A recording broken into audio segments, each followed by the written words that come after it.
ఆవకాయ ఆంజనేయ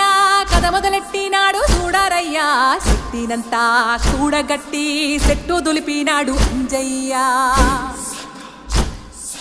ఎర్ర ఛాయ కోతి అవతార వెంటమాయ కత్తి సేత పట్టకుండా కాయ కోసినాడు కపిలయ్య